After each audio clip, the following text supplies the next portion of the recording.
गोवर्धन पूजा 2024 दीपावली के दूसरे दिन कार्तिक शुक्ल प्रतिपदा तिथि को अन्नकूट और गोवर्धन पूजा की जाती है। मुख्यतः ये प्राकृतिक पूजा है जिसका आरंभ भगवान कृष्ण ने किया था। इस दिन प्रकृति के आधार के रूप में गोवर्धन पर्वत की पूजा की जाती है और समाज के आधार के रूप में गाय की पूजा की जाती है।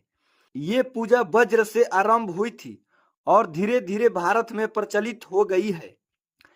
इसके पीछे की कथा आती है कि इंद्र की पूजा ना करके भगवान कृष्ण ने गोवर्धन पर्वत की पूजा करवाई और जब वज्र जलमग्न हो गया तो भगवान कृष्ण ने गोवर्धन पर्वत को उठा करके ब्रजवासियों की रक्षा की थी। इस बार अन्नकूट और गोवर्धन पूजा 2 नवंबर शनिवार को की जाएगी। गोवर्धन पूजा की प्रतिपदा तिथि की शुरुआत 1 नवंबर यानी शाम को 6:16 पर शुरू होगी और तिथि का समापन 2 नवंबर यानी कल रात 8:21 पर होगा। उदया तिथि के अनुसार इस बार गोवर्धन पूजा और अन्नकूट का त्योहार 2 नवंबर को ही मनाया जाएगा। गोवर्धन पूजा के लिए ये शुभ मुहूर्त रहेंगे। एक मुहूर्त सुबह 6:34 से लेकर सुबह 8:46 तक रहेगा।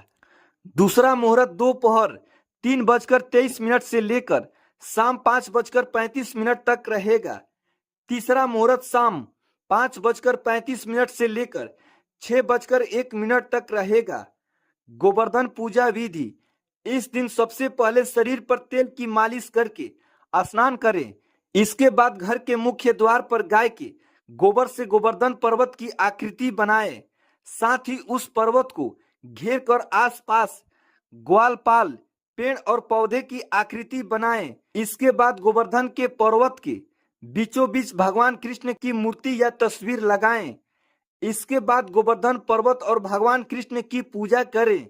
पूजन करने के बाद अपनी मनोकामनाओं की प्रार्थना करें। इसके बाद भगवान कृष्ण को पंचामृत और पकवान का भोग लगाएं।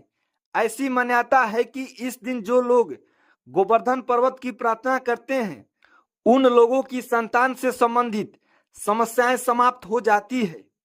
इस दिन श्रद्धालु तरह तरह की मिठाइयों और पकवानों से भगवान कृष्ण को भोग लगाते हैं। यही नहीं, इस दिन 56 भोग बनाकर भगवान कृष्ण को अर्पित किए जाते हैं और इन्हीं 56 तरह के पकवानों को अन्नकूट बोला जाता है। इस दिन मंदिरों में भी अन्नकूट का आयोजन किया जाता है। गोवर्धन पूजा की कथा: गोवर्धन पूजा करने के पीछे धार्मिक मान्यता है कि भगवान कृष्ण इंद्र का अभिमान चूर करना चाहते थे।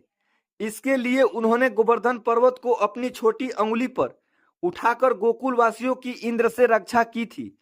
माना जाता है कि इसके बाद भगवान कृष्ण ने स्वयं कार्तिक शुक्ल प्रतिपदा के दिन 56 भोग बनाकर गोवर्धन पर्वत की पूजा करके गोवर्धन पूजा करने का उद्देश्य दिया था। तभी से गोवर्धन पूजा की प्रार्थना आज भी कायम है और हर साल गोवर्धन पूजा और अन्नकूट का त्योहार मनाया जाता है।